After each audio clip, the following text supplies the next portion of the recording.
Nirestore ko rin mga kamekaniko yung dashboard niya. Yan o. Pininturahan ko rin. Blue and orange. Yan, nagana na siya. Kita nyo ba? Yan o. Tapos, placer. Siyempre, ground. Tapos, black. Yan. Maganda na. Yan. Tapos, green yung isang placer. Yan. Okay na rin mga kamekaniko. I-repair ko rin o nirestore ko rin yung air cleaner natin. Yan naman. Hindi lang tayo basta-basta nagkakabit. Siyempre kailangan lumabas siya ng parang brand new ulit hanggang sa makakain natin. Yan. Ayos. Anong takba? 20. 20. Isa pa. One try. Oh, 20 agad ah. Ang ganda din nagkakaganan siya, no? Ayos! So ayan mga kamekaniko, part 8 na tayo dito sa ating pagre-restore ng Suzuki X4 ng taga Batangas City mga kamekaniko.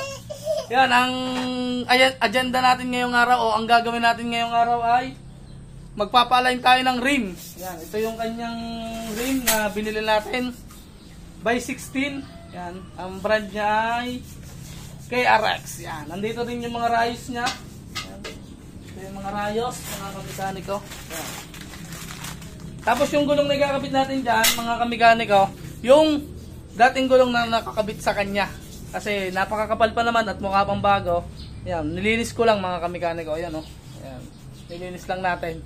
So yan, nasamahan nyo ako magpa-align sa bayan at doon tayo magpapa-align sa dati nating pinagtatrabahuhan. O, doon sa dati nating pinaggagawan na shop.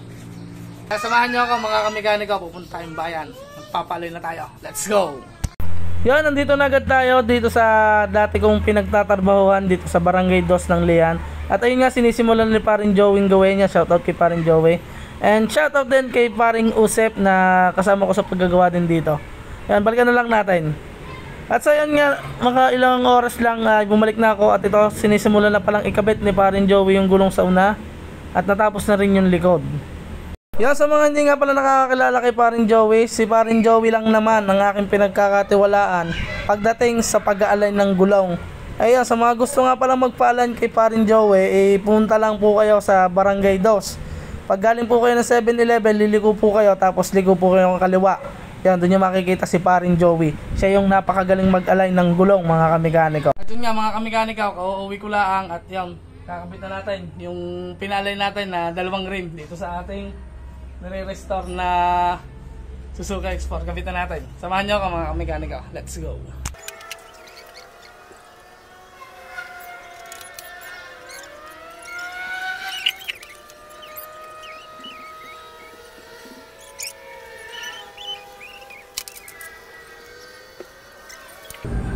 Likod naman tayo mga kamekaniko.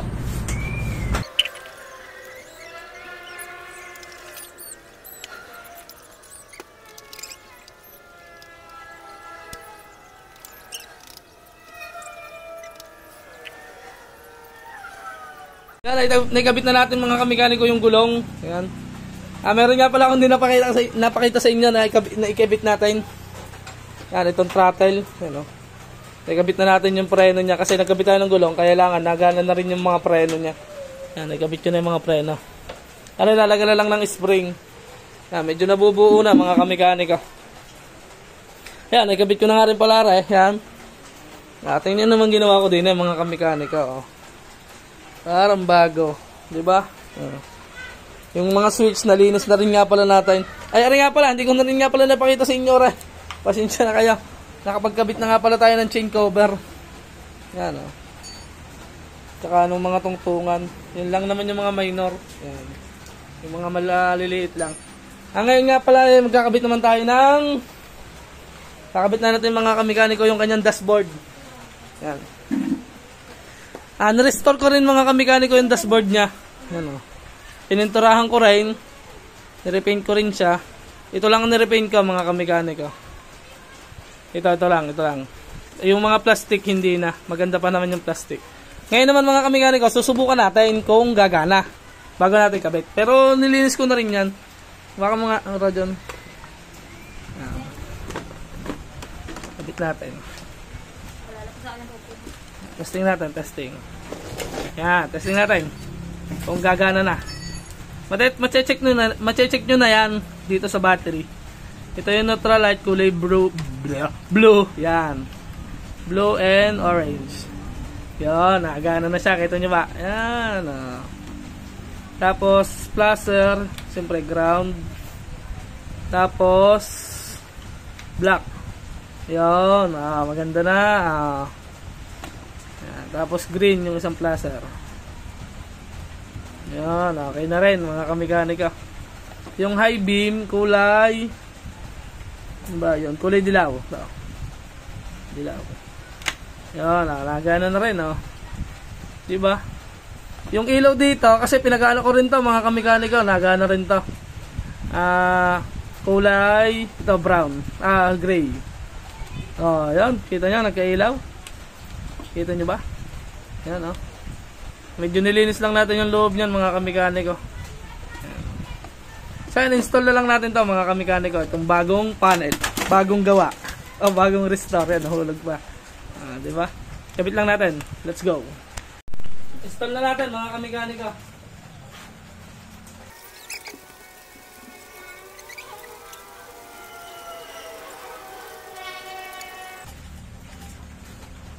Okay na mga kamekaniko. Alright. Yan mga kamekaniko, i-repair ko din o ni-restore ko rin yung air cleaner natin. Yan naman. Hindi lang tayo basta-basta nagkakabit. Siyempre kailangan lumabas yan ng parang brand new light hanggang sa makakain natin. Yan. Diba? Bagong mga rivet yan. Yung tornilyo lang sila ang hindi ko na pinalitan. Pero ito, nirepaint din natin to. May PP primer to mga kamekaniko. Hindi lang to yung Boss D. Ano to? Urethane. Install naman natin dito mga kamekanika. Let's go.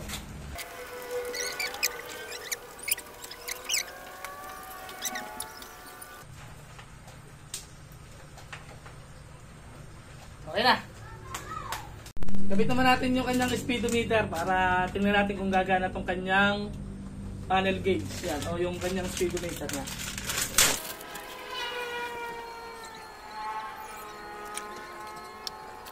Tingnan natin mga kamekaniko kung iikot.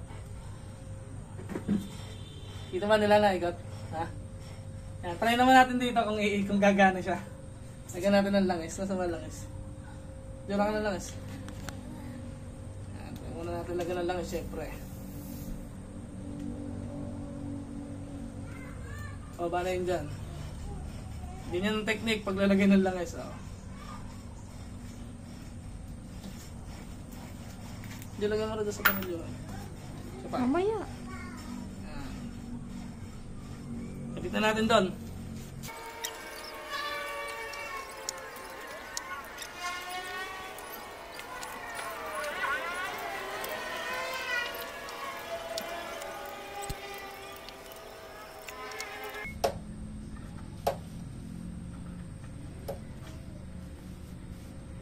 Okay na. Try natin. Try. Last na dun. Uy, nagana na. Oh. Dito ba nila? Lagyan mo. Nagana na rin yung speedometer niya. Kagandahan din nagagagayan lang kakunti, no? Pa, lapit mo. Kitang-kita ba nila? Yan. Dito ka, gitna mo. Hindi kita ang gulong na iniikot. Okay. Okay. Yan. Ayan. Ayos. Anong takba? 20. 20. Isa pa. One try. Oh, 20 agad ah. Ang ganda din nagkakaganan siya, no? Ayos! Okay. Yan mga kamekanika, puputulan ko na muna ulit ang video natin. Naikabit na naman natin yung mga dapat ikabit ngayong araw. Papakita ko sa inyo yung mga naikabit natin ngayong araw. Let's go! Mga kamekanika, marami-rami naman tayo naikabit ngayong araw. Yan, naikabit na nga pala natin itong tail light. Hindi pa lang nagana. Yung mga gulong, air cleaner. Ito nyo, air cleaner parang bago. Dashboard, yan. Nagana na rin yung dashboard na yan pag nilagyan natin ng linya. Pero na-check na natin yan. Yan. Oh, nalagyan naman natin ng mga pampapogi.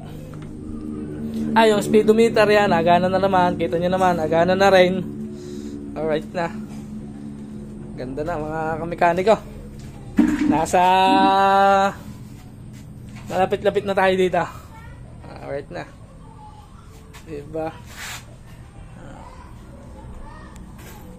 Paano mga kamekanika, di bibitinin ko naman ulit kaya din sa ating pagre-restore, din sa ano yun na, sa ating Suzuki X4 yan. Di abang-abangan nyo ulit at bukas tayo magbablog ulit para din sa X4 at baka tayo bukas mag-wiring na at para matapos na.